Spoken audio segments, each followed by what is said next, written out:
this rule either.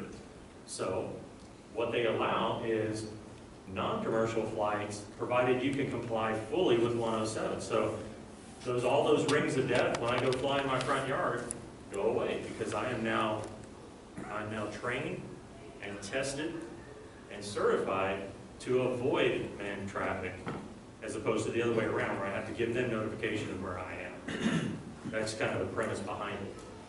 Can I ask you to say that one more time if you rephrase? Are you Yeah. saying that I'm now 107 certified, but just for pleasure, I want to go out in my backyard and practice, I'm okay? Yep, so just to take this, on the safety argument. well, just to take this slide as an example, this is the Before You Fly app. Right. These are all the airports I would have to notify under 101. All of that goes away, provided I'm not in controlled airspace. If I'm not in Class B, C, D, or E airspace, those go away. And now I am mandated to avoid manned traffic, and I have that knowledge because I've been trained and tested over it under FAR 107. So I can actually go into the Before You Fly app and adjust those filters for what I'm operating under. Does that make sense? So that's one of the big advantages. So you're asking, would it be safer just to err under 107? In my opinion, absolutely. Prior to 107, I could actually be violated under another FAR that would cover my pilot's license. 9113, that's a careless and reckless rule. Well, 107 has its own careless and reckless now. So it's a layer of protection. So absolutely, I think one of the big advantages is flying under 107 in almost any case in this area. Let me ask. That's kind of new to me. Oh. I mean, Yes. Hold on. go ahead. Yeah. All these hillports, Yes. they are a real pain. Like there was one that I was trying to fly, and going by the rules, I looked up in the FAA and had a telephone number there. I Yes. called it. The number was not any good. Nobody knew anything. I could get us for Texas Instruments on Forest. So I called their switchboard. I asked for this man who was listed in the FAA, the big man in charge. They had no clue who this guy was. I understand. I asked that, do you have anybody that's in charge of your heliport? She had no idea. Well, now have I fulfilled my requirement? If you have a record of everything you did trying to conduct due diligence for that flight, then yes, Al will be able to answer that question. But right now, with no vehicle, official vehicle, it's going to come down to the court case and why they're investigating you as to how that comes up. Well, it seems like somebody, if it's in the FAA and it says this man's in charge of this, but he's not anymore, something. It doesn't say how you notify, that's the thing. The law isn't that specific, and we don't, like, right now we use Lockheed Martin to file a flight plan. On the manned aviation side, we don't have that ability under UAS. We only have the framework to operate under.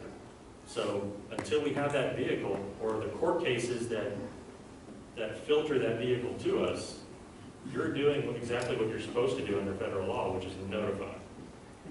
That's what it says, is notify. And if there's an air traffic control co-located, you have to make 2 phone calls. One to the airport manager and the other one to the control tower, if one is present. Al, did that sound Yeah, in line with what I you're... can start clarifying now if you want me to, or right now. Bottom line, what I would recommend to you, or anybody, when you start this notification process, is you document. Like he gets an email. Did you try to call the guy? Yes, I've tried to call this guy. I've tried to chase him down. All of that kind of business. And if you've not had any response and you want to go fly, There's no email listed, so, you know. Well, I mean, they're phone calls. Just say, I called this number, talked to this person on this day, could not provide me who the heliport operator was or the man in charge. It was noted at this according to the airport facilities guide, and just kind of document it. And so when I roll up on you, you know, as I'm the air cop, you know, I sit there and say, well, did you notify this heliport? And you go, sure. I tried calling them 4 times on this day and I got no response. Okay, because the gal at the desk didn't know and all this. And I can follow up and say, yeah, did he try to call? Yeah, he called you, but we don't know who it is or whatever. That would give you some defense, certainly. Okay? But so calling up and saying, yep, I'm flying today, have a nice day, bye. That one's probably not going to hack it as well. Well, in some of these airports that are listed on Before You Fly in the FAA database, I know for a fact one of them has a Kohl's shopping center setting on Well, that's the other thing. The database is only as current as the database is. Right. So it's one of those things you have to use a little bit of common sense in there too. If there's no airport there anymore, there's not an airport. Another piece of advice I could give you is there's a wonderful little website called 5010 IQ, I think it's called. Google that up, but that is the airport database that the FAA has. It's a registry of airports. When a person builds a private strip or a heliport, they're supposed to register that with the FAA and say, hey, I've got a private airport here. Well, they're supposed to, when they're not using it anymore, they're supposed to take it off. Now, you can imagine with a few thousand airports running around the United States, their database isn't pristine by any stretch of the imagination. We do the best we can, all right? So it goes back to a bit on you. If you say, all right, I've tried contacting this, it looks like there's an airport there, but there's no farmer, the guy died 5 years ago, we don't know who operates it. Document. Bob's Airport.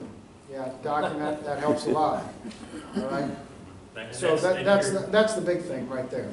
And if you know you're going to be operating next to one on a regular basis, get that letter of agreement with them. Yep. You know, have some kind of little thing that says, yeah, I promise to fly on Tuesday afternoons at 4:30 for the next month, 2 months, and we can renew this just so long as the Girls Flying Circus isn't in town that day or going to interfere or whatever.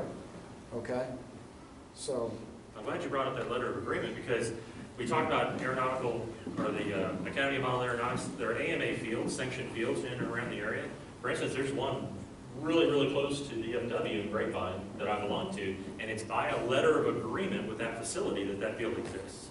It's been there for 30 years, as long as the airport is. So it's that letter that allows you to fly in a bubble of airspace there. As soon as you get out of that bubble, or outside of the AMA guidelines for that field, you're now held to either 101 or 107. Yeah, so when flying within 5 miles of an airport, Class D up and down. Okay. It was my understanding that as a hobbyist, you only need to notify the tower, and they can't deny you the flight. Well, that's not true. That's not true. They are charged with... Do part 2 of that question real quick. It'll Okay. help you answer it. Yes, sir. So with Part 107, it was understood that you have to get an approval to fly and get authorization. So with 107, it's authorization. As a hobbyist, you can notify them. They can tell you no, and if there's an accident, then that, you know, they're definitely going to go and look at the tower, and the tower says Okay, no. so here's the thing. This is the order, if you guys want more information on this. This is the order that air traffic control is mandated to follow regarding UAS. This is 7200.23, and this came in October of last year. So this is part of the secret decoder ring thing of being a licensed pilot. There's a lot of different sources of information, and this is their book on how to do business. So this is what air traffic control is mandated to follow. In this order, it actually says that if you're notified, you have the right to deny notification based on the protection of the national airspace system. Okay. In which case, you can be held accountable as an operator, a pilot, because they told you not to do it, and you went and did it anyway, and now you're a hazard. Sure. I think I'm familiar with the verbiage he's referring to. Does this supersede, I believe that was stated on the website. Does this supersede that? No, this is their mandate on how to follow those FARs. So we as pilots have our own set of FARs and guidance. This is on the air traffic control side. So this is how they are now expected to follow those FARs to comply with what we're asking for. So for instance, in the 333 days, you could give a phone call, and it was kind of a patchwork of how each air traffic control facility did it as to whether the authorization was granted or not. Those phone calls are now mandated not to be accepted. They're directed to send you to the ATC authorization website in this case. So that's all part of this order and how they follow. So if you want more detailed information than that on what that process is, this is where you go to find that. But in a nutshell, they can deny the operation, even though the federal law says you must notify. If you go do it anyway and you're a hazard to the national airspace system, the FAA has now the FARs, the regulations, to write you a ticket. Al, would you agree with that? yeah, I would throw in a couple of clarifying remarks with that too. And I'll hopefully put this in a very clear way. Who was asking that question for them? Are you a 107 certified pilot? Are you more than that, or are you a private pilot or anything like No. that? I was gonna have fun seeing how far the knowledge went. Who else is a certified pilot other than 107 pilots? All right, help me out here. When you take off in your Cessna 172 VFR, who is the clearance authority? What was the question? Who is the clearance authority? Who is the what? Clearance authority! When you take off, if you're in a controlled airfield, it's the air traffic control tower. But, Yeah, but who provides the clearance authority? well. It's a pilot. The pilot is always responsible. It is the same, holds true with this. Okay, the clearance authority is the pilot for hobbyist and recreation under Part 101. What he has failed to mention up here is Part 101.43. Who knows what that says? Pretty important piece of legislation, folks. You might want to go read that. Okay? That says the FAA still has the authority to enforce the safety of an ass.